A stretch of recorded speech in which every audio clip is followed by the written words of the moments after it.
you got to seduce them. And when you're doing when you're doing those stretches, you slide in a little bit and you go, and they give you some back. They don't like it, and you go, okay, I'm sorry, it's okay, and you back off, and then you sneak back a little bit deeper, and that's the way you roll with it. But yeah, yoga works, and it's awesome. Good afternoon, good day, good evening. I don't know what time you're listening or where you're listening from. It's your boy, your host, NaRon Tillman, and you are with me for another episode of Walk in Victory. Speaking of victory, walk. Warning! This is a public service announcement. The Walk in Victory podcast is where we have conversations purposed to evolve lives. You may not want to evolve. Then tune into another bleeping podcast. Everyone else, enjoy the show. And here's our host. Good afternoon, good day, good evening. I don't know what time you're listening or where you're listening from. It's your boy, your host, NaRon Tillman, and you are with me for another episode of Walk in Victory. Speaking of victory walks, as we grow older gracefully, we should really consider how we implement motion, mobility, leading to flexibility, a plan in our lives. I have the pleasure of working with some seniors, and our class has grown tremendously in this community because people started to see mobility. Right? One of the things that we often tell them, or people that we work with, we leave all of our I can'ts on the outside of our practice. We don't claim arthritis. Oh, I have arthritis. Arthritis may show up in your body, but you don't have arthritis. Like, you got to change the language. And so it's not just about mobility in the body, but it's also about mobility in the mind. Because as we think, so we go. If we don't have some type of movement, stretching or something in our lives on a routine base, then think of your body as a tree that is losing all of its sap. Because as we age, things naturally happen. We can reverse those things when we have these types of practices in place. And today's guest, David, we're going to have a conversation centered around this and many other things. How you doing, sir? I'm doing well, thank you. No, thank you for joining. If you don't mind telling our audience a little bit about yourself and what it is that you do. I was exposed to yoga at a very young age in two ways: the spiritual aspect and the asana aspect. My brother and I were having our breakfast. We were about 6 or 7 years old, getting ready to go to school.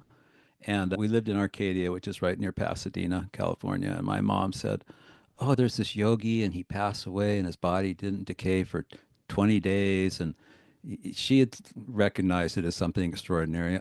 I didn't really think much about it, but it stayed with me.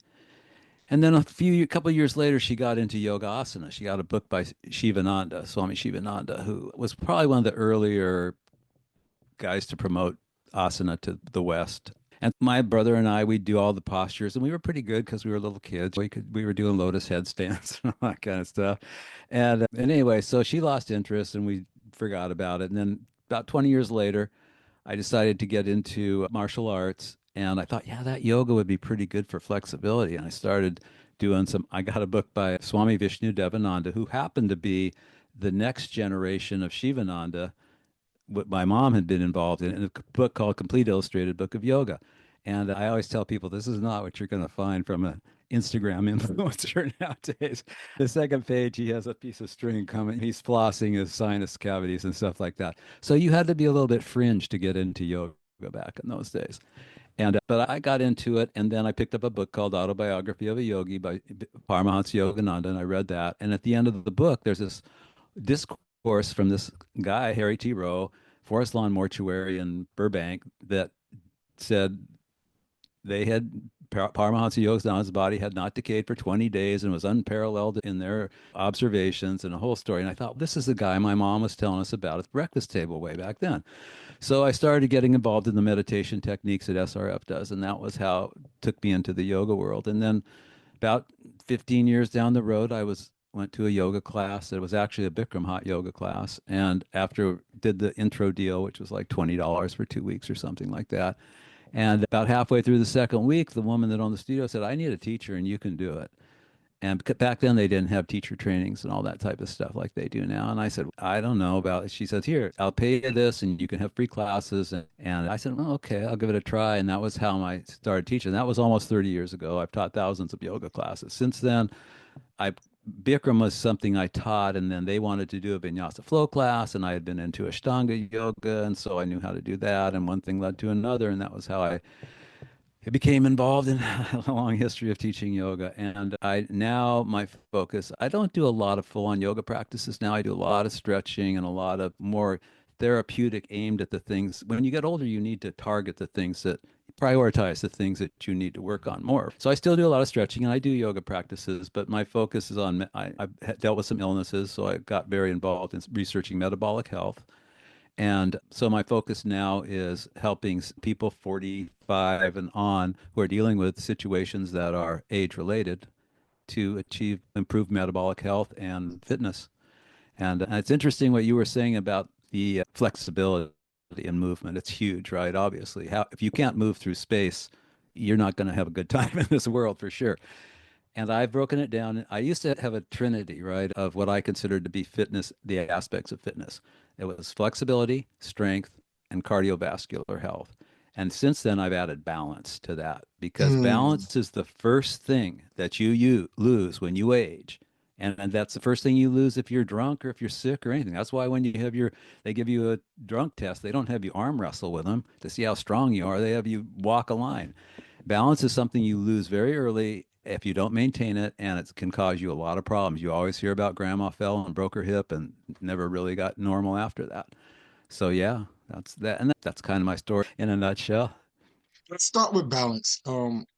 Because when we hear the word, we just automatically think, yeah, you stand up, I'm balanced. When we see people leaning, like you, I'm pretty sure being that you've been in the teaching for 30 years, you can see a person's gait when they walk in the body, right? They walk in the room, you're like, oh man, that person Absolutely, just needs some hip work.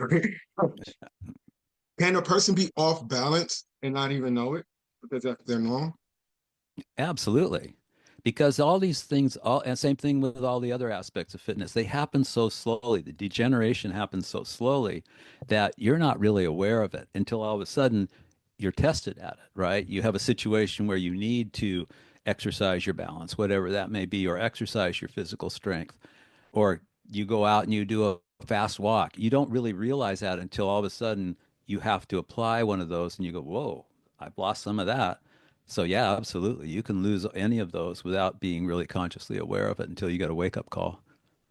And as you're working with people over 45 and up, what are some of the principles that you like to bring to help with those areas that you described?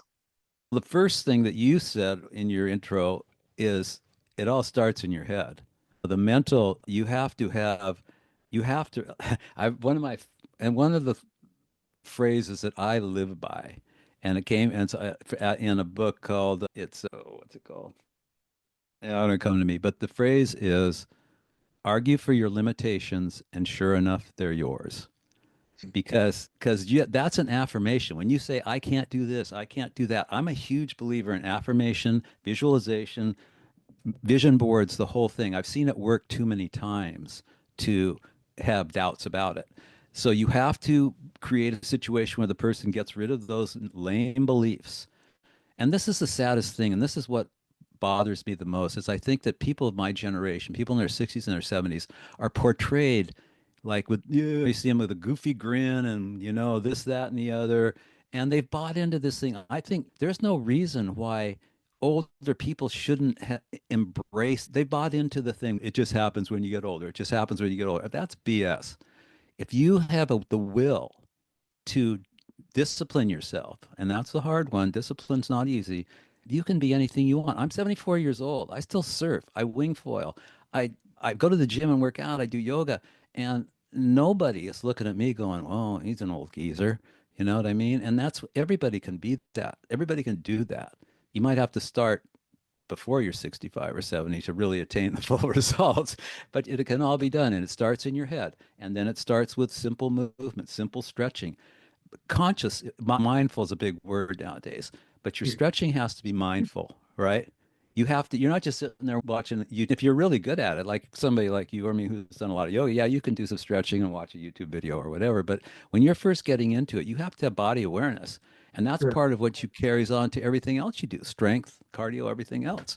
Yeah. yeah. So it Uh, starts in the head, and you start working on those individual pieces. And what I do is the thing that the person needs the most, you prioritize that. Maybe mm, they're a runner. Maybe they're, or they do a lot of walking and their hips are, they have, yeah, I mean, you've seen it. Runners have the tightest hips of anybody. They have their front to motion, front to back, neutral hips, we call it, right? All the time. Swim, bicycle, same thing. And until you start opening that stuff up, you're not even really aware of that. So you hit the places where they need it the most. Their cardio is probably pretty good. So you're going to work on resistance training if they're, especially if it's a woman, older woman who needs the bone density and all that.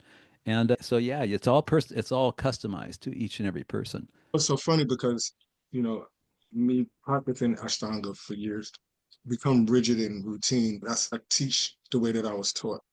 But now working in this community, I used to work with kids a lot. So kids, they can do those movements. The earlier you Right. start them, the earlier you start them, the better.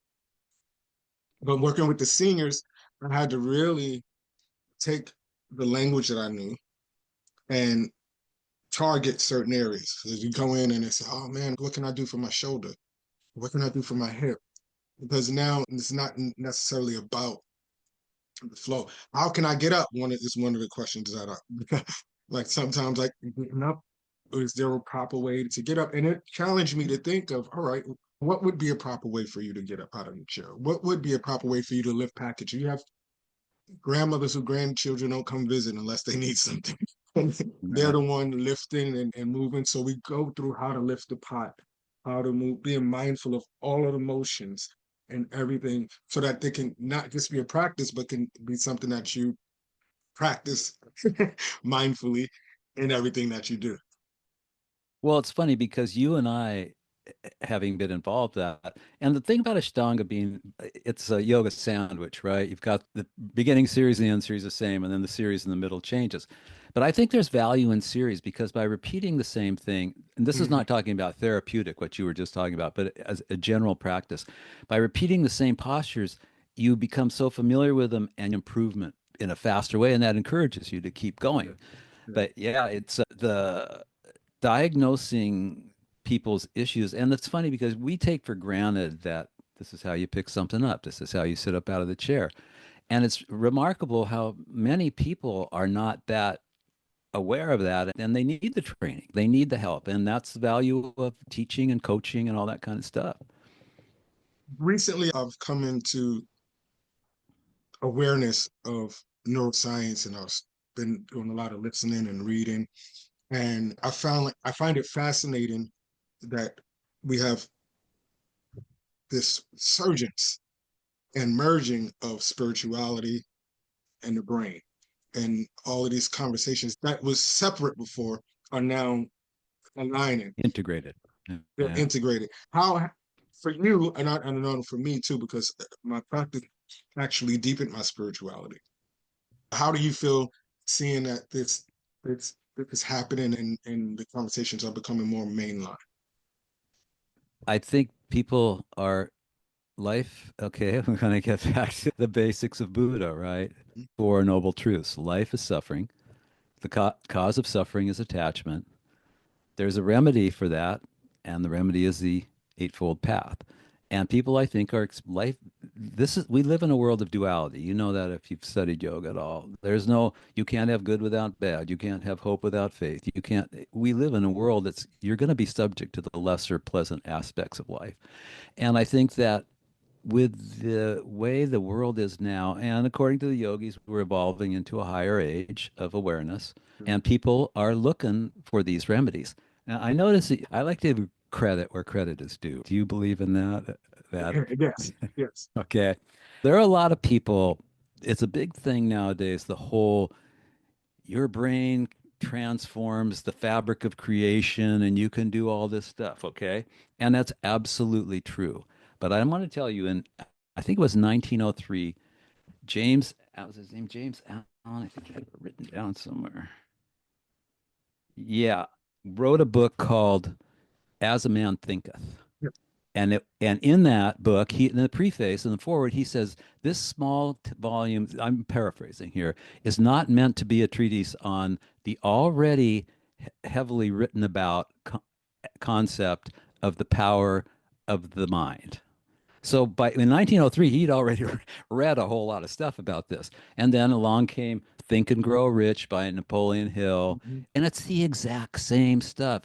Napoleon Hill has 13 steps, visualization, the whole thing. It's all been done. And now it's been repackaged. And I get it, you got Neuro Gym and you got all these branding names that are put on the exact same thing. Joe Carbo wrote a book called The Lazy Man's Way to Riches.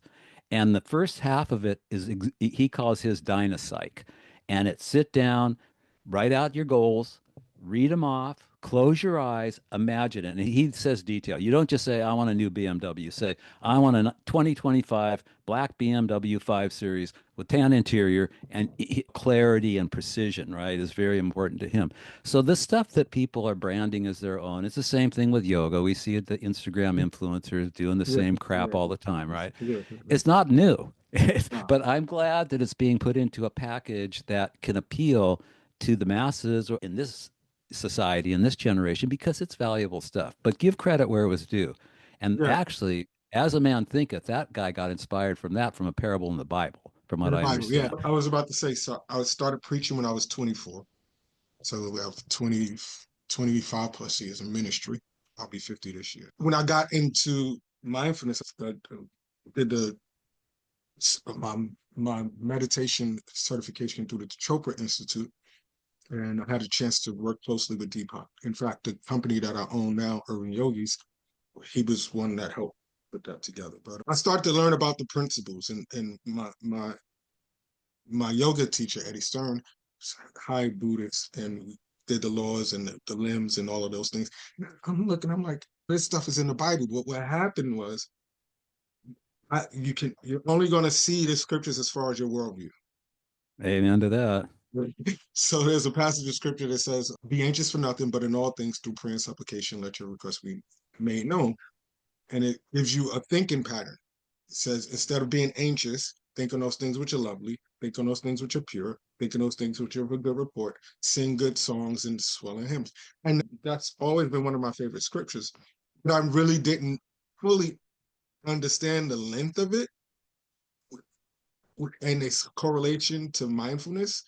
When we have an anxious mind, we have to move that anxious mind to think of something that's lovely, think of something that's pure, think of something that makes you smile. And we have to do that consciously. Sometimes you have to pull a person's mind, Oh, like my mind. absolutely. Yeah, you Yeah, have to yeah. pull a person's mind. I grew up in New York City housing projects. So I had a lot of mind work that I needed to do because you still resort back to sometimes to those things. You can't unlearn what you learn. Yeah. So Even though Yoda says that's what you're supposed to do, he tells yeah, Luke, you must unlearn what you have learned. but in the nightmares, you wait. So watching this emergence actually excites me because now I feel like I can blend all of the things that I know. I don't have to be one or the other, but I can be free because this is where we are. Where some people it's just religion, or it's just yoga, or it's just. But yoga has become religion now in America, almost. Almost. But the thing is, what you touched on a point there, that meditation can be marketed. That's another thing that's being branded and marketed in a lot of different ways. But meditation is essentially a in on the Eastern path, technically from what you said in the Bible as well, it's a process of creating a better connection for prayer. That's it. And through yoga meditation, if you're not, the whole process is to quiet that mind, get it out, quiet the senses, get all of that out of there, so that you have taken the static out of the connection between the soul and spirit. Okay, you could call spirit, God, goddess, quantum field, whatever works for you, right? But that's the process of meditation is to create an optimum environment for you to be able to connect your consciousness, your soul, with the consciousness of the collective spirit. And in the yoga world, technically, focusing on anything other than that is not technically meditation, it's concentration. And the reason is because everything that is the one thing that exists outside of duality. Spirit is not subject to the law of good and bad, right and wrong, happiness, sadness, all that stuff. It exists outside of that.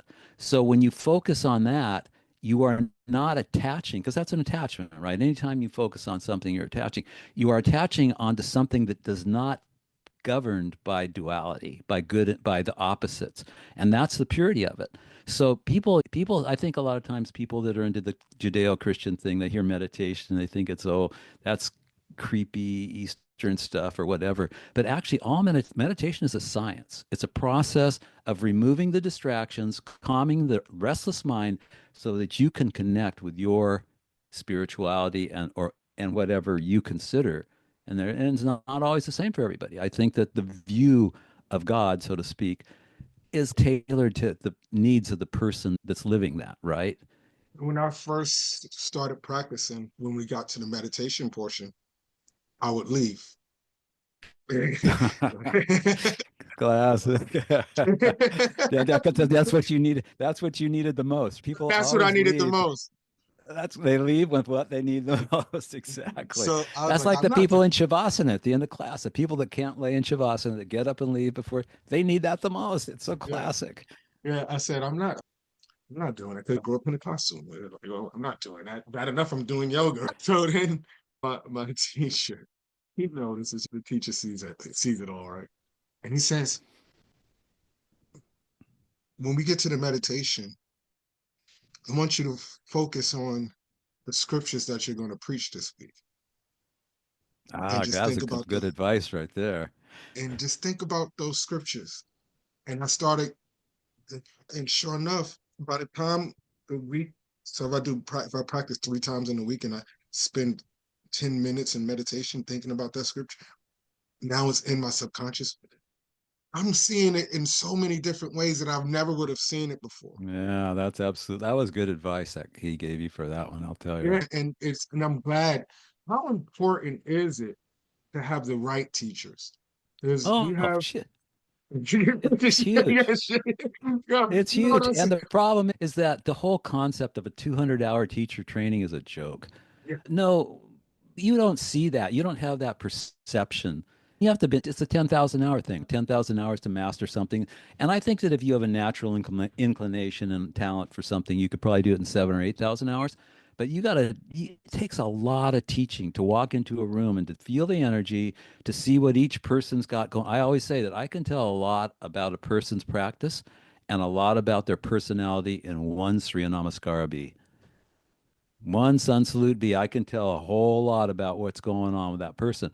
And that it's you need the right teacher. You have to have the right teacher. And it's funny because Yogananda at SRF, they have Sunday services, lectures. And they say that when Yogananda gave it, he would read the little thing, what the situation, what the subject of the lecture was, and then he would go into meditation. And that was how he prepared for every lecture he did. And when he got up there, it was just ingrained in him. So that was some amazing advice your teacher gave you on that one. yeah, That's good. it works. It works. For me, the fascination of seeing someone get mobility back in their arm. This is a young lady who couldn't lift her arm past here. And what I've had to learn that 10,000 hours of practice is, hey man, don't worry about getting the arm higher. Just listen to the body and stop where it's telling you to go and work in that area. Eventually, it'll get higher. Eventually, Right. get higher. But also do something to do the same thing with the other side. Lift that Oh hand yeah, you up. got to do the good side along with the bad side for Yeah. sure. Most people But the just thing, focus on that one but area. Yeah. as a teacher and as a coach and as a consultant, I think it's also good to have a network of because I have amazing physical therapists I have amazing acupuncturists that I can refer people to because I think that there's things for me. I've beat this body up hard. I say I rode it hard and put it away wet because I did a lot of stuff. And got a lot of help from orthopedic surgeons, from especially physical therapists. So I think that there's things that I would say I could have you do this and do this as well, but you go see this person about that. And I think it makes a lot of difference. And another thing that it's shocking to me, I was probably the first, I'm the first person I know who ever went on a ketogenic diet. And it wasn't because I'm cool, it was because I had cancer and I went to a cancer clinic and they said, this was like 2013, I think, and they had the whole idea came along that if you could starve cancer if you didn't eat any sugar, and what better way not to eat sugar than a ketogenic diet? So I went on that diet, and I learned a lot about that stuff. And back then, you couldn't. The weight loss crowd hadn't got a hold of it yet. So you go on YouTube, you were looking at scientific papers and all this stuff, right? These guys that were doing experiments with athletes and with kids that had epilepsy. It's hugely kids that are total drug resistant to epileptic seizures get amazing results on ketogenic diet. But one thing I found, one of the very first things I noticed after about 4 days was the pain leaving my body. And Mm. so people tell me, "Oh, I got this ache and pain. I like this ache and pain." I go, "How's your diet?" And they think they don't associate the two. But inflammatory foods, like I have a left knee that they're telling me the only medical choice left here is to replace that sucker. And I'm not replacing it, but as soon as I start eating the sugar or the weird carbs or all that, I can just feel it. I have these indicators. They're like meters in your body when you get old, right? And so diet is a huge part of eliminating pain in your body because it's are you feeding inflammation or are you starving inflammation in your body? And that's a big deal. A lot of people, and here again, man, it's the problem is it takes discipline. Yeah. It takes discipline, The D and word. not everybody The wants to buy into the discipline, man. It's Nah, sad. the D You know word. what I'm going to tell you right now? Discipline is freedom. I'm going to lay it. That's my discipline is freedom. With discipline, people think that's an oxymoron because if it means discipline, it means I got to do stuff people tell me to do, and I got to do this, that, and the other. The bottom line is, with discipline, you control your life. You control Mm. your diet. You control your working out. You control what you watch and what you absorb. Without discipline, you're just bouncing. You're at effect of all the BS this Mm. world is throwing at you. People, and there are ways to develop. I always tell people, discipline's a muscle. You don't go in there and try and bench press 300 pounds. You start with a simple thing, like get up and meditate for 5 minutes. If you don't have a meditation practice, skip that one sweet that you eat during the day. You start with small things. You develop that muscle, and then pretty soon you can go up to bigger and bigger things, and you'll have a much more pleasant life if you have discipline over your existence. When I first started practicing Ashtanga yoga, before that, I was doing Acquire yoga, which is the Chinese style of yoga. And I rode to Manhattan to practice with my teacher. I drove. So parking was like $35, $40. Yikes. And it was about an hour on the way, due to traffic, New York traffic in the morning. And I get up there and I'm excited. I got my mat. He says, all right, go and do 5 sun salutation A's. Big 5 sun salutation A's. He said, all right, lay down, quick meditation, and I'll see you next week. I'll see you later on. Mm, I'm in the car. nice. I'm in the car. I'm like, I came all the way out here just to do sun salutations. I went Yeah, that's a little harsh.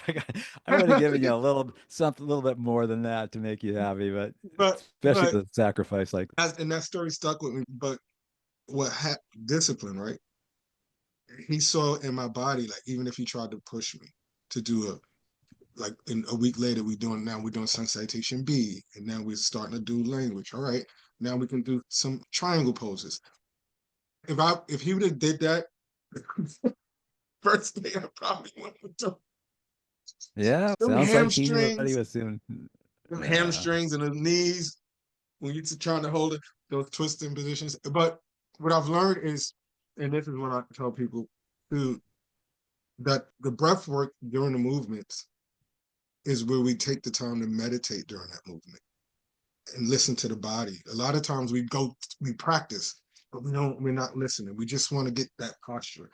How do you get people to start to listen to what their body is saying while they're in the Well, movement? it's the dialogue, right? And this is Hmm. something that I do when I teach, that a lot of teachers that I notice nowadays, they don't bother with. They'll focus, say, "Oh yeah, it's all about the breath." And yoga is that's one of the things that separates yoga from other forms of.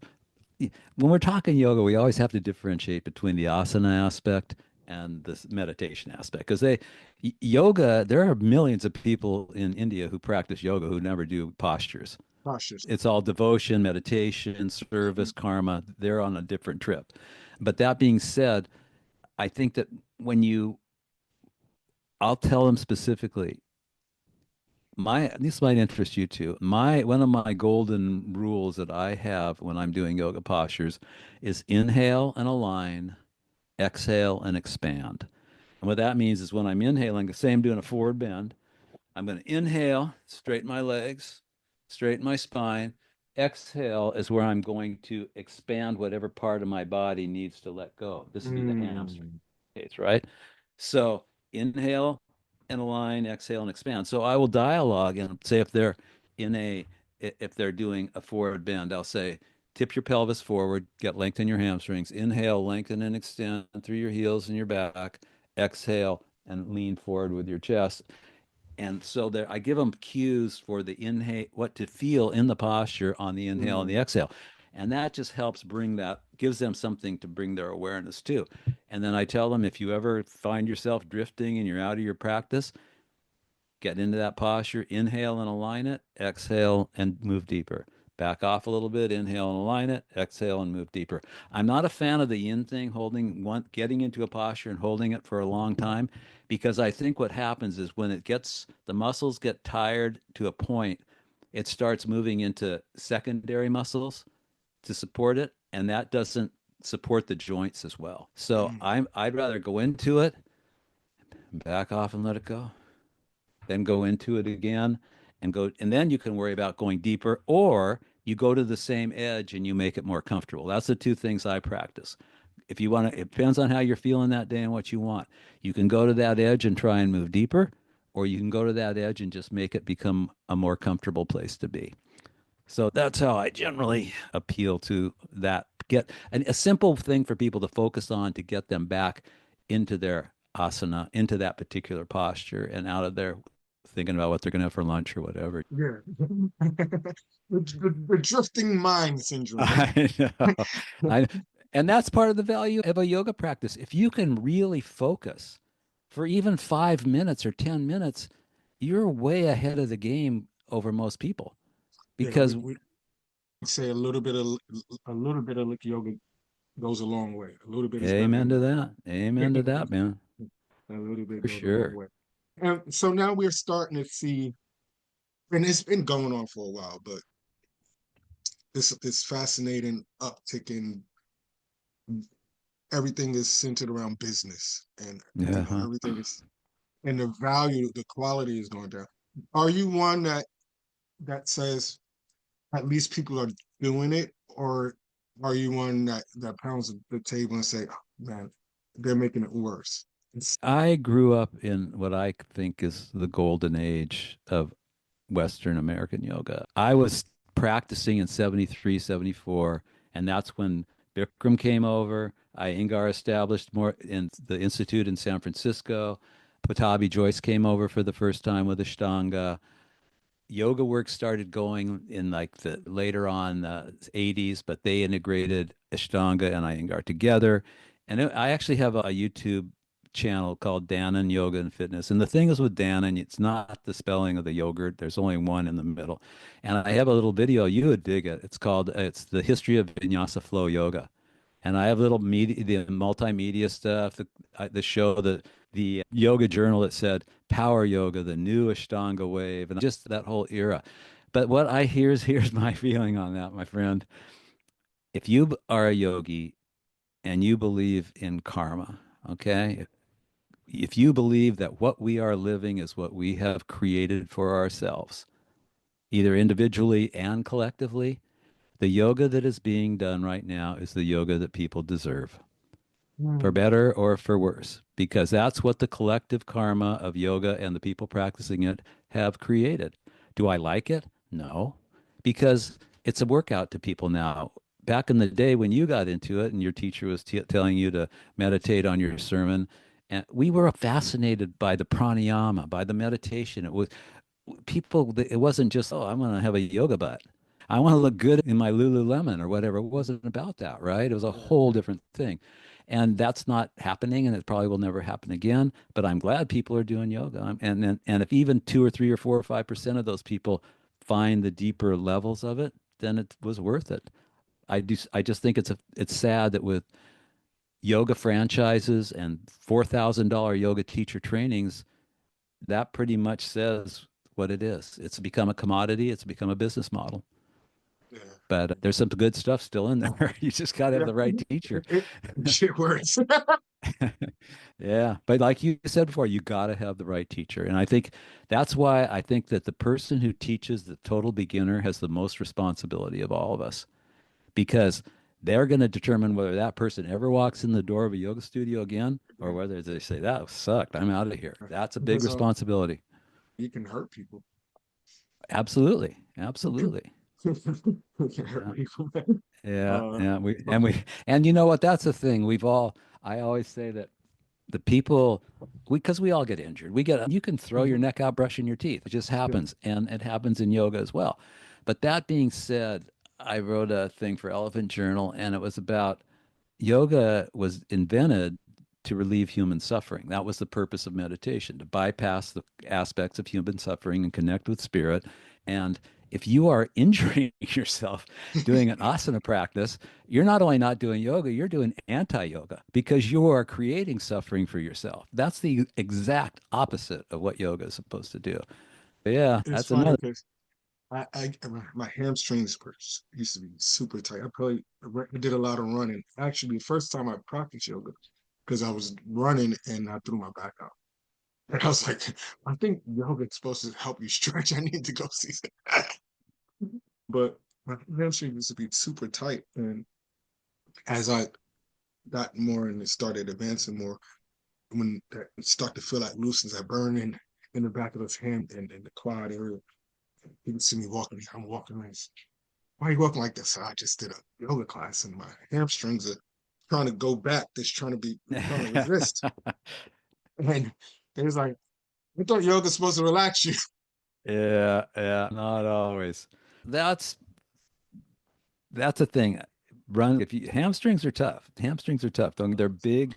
I always tell people these are badass muscles. You're not gonna power these guys. You got to seduce them. And when you're Yeah. doing when you're doing those stretches, you slide in a little bit and you go, and they give you some back. They don't like it, and you go, okay, I'm sorry, it's okay, and you back off, and Yeah. then you sneak back a little bit deeper, and that's the way you roll with it. But yeah, yoga works and it's awesome, but you can't forget the other, especially resistance training, especially as you get older. You lose muscle easier when you get older. Yeah. You, bone density, especially for women after menopause and all that. Resistance training is a big deal, and you can get a lot of that in yoga if you're doing a vinyasa flow type. But you got to remember, for instance, in vinyasa flow, we do a lot of pushing, right? The Push-ups. down dogs, the chaturangas, but we don't do any pulling. We don't do any rowing movements. So rowing movements are back and bis, right? So if you're doing your yoga and you feel like you're getting enough chest and tries, doing all that stuff, great. Add some back and bis with some resistance training. Find balance in the things that you're not getting. And that's again where a trainer or a coach or a class can help you find that. But you have to have knowledgeable teachers. And that's the whole fake it till you make it deal is one thing I don't dig about the yoga world, right?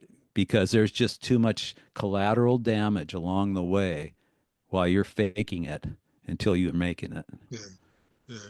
I'm happy that we had the time to sit down. I have one more question, and then it's about breathing. Yesterday, I'm a huge proponent of nostril breathing, and both in and out. But a lot of people do breathe in through the nose and breathe out through the mouth. And I'm like, what do you, where do you feel? What is your I feel that if you're doing a yoga practice or you're just sitting around in and out through the nose is the way to go. Now, a lot of people have problems with that because they maybe have a deviated septum, they have too much mucus in their diet. There's a lot of things that can mess with that. there are, when I think if you're doing pranayama type of stuff, there are actual pranayamas that are done in and out through the mouth. They're not super common, but they are there. And as far as general pranayama, if you're doing a counted breath, say you're doing a square breathing, like inhale to 4, hold for 4, Mhm. exhale to 4, hold the exhale. It's a lot. It takes more focus to exhale the air in the same length of time that it takes to inhale. I can inhale 1, 2, 3, 4, but when I exhale, I got to really to get that all out. So when you're doing that type of thing, I'm a fan of inhale through the nose, exhale through the nose and mouth simultaneously to maintain the count. Because every breath is only as good as the exhale that comes before it. You know what I'm saying? You can't Mhm. just sit there with lungs half full of old crappy air and start inhaling and think you're going to get good breath. You got to start with some badass exhales. And so that's that. If that's mouth and nose together, go for it. That's what I say. Well, there you have it, everybody. All of David's information is in the description. There's a landing page there, and you go follow him. Gives us great tips. And and he's still sharing. He doesn't have the energy not to share and give what he has learned in the master over the years. Some people are saying, "Hey, man, I'm retired now and go sit." No, that's when you, that's the thing, finding, and I'll leave you with this one, bro. If you want the best thing you can do in life is have a mission. You have a mission, right? Yeah. Because with a mission, you are not distracted by the noise. You're totally focused on what you're doing, and your intention, we're talking about affecting the quantum field with your will. It's so much greater. And this is the one that I always leave people with. The two things that you need to succeed on the spiritual path are you need to have vigilance, meaning you have to be introspecting. You have to be looking at yourself. How am I doing on this deal? Was I good? Was I kind today when I should have been? Did I practice my meditation? Did I help this person that needed help? Introspections, that is part of the deal. So you have to be vigilant and you have to have the resolve to stay on the path. Vigilance and resolve. That's my go-to. Listen, we don't ask you for cash outs, Venmos, or Apple Pays or any of those things, but what we do ask is that you hit and subscribe. And if you're listening on a platform where you can leave a comment and 5-star review. It helps us go a long way. That's your currency to us. Also, we're getting into coaching and we're excited about that. Our website is going to present opportunities for small group coaching, one-on-one coaching, hope to get the mind and the body right in the line. And that, if you're in New York, can be in person, or you can fly me out if you want to, or we can set some stuff up online. So if you listen to this, continue to keep us uplifted and positive and good vibes. Don't walk with your head down. Don't walk making excuses. We walk together, and David is now a part of our Walk in Victory family. We walk in victory. Enjoy your day. Peace.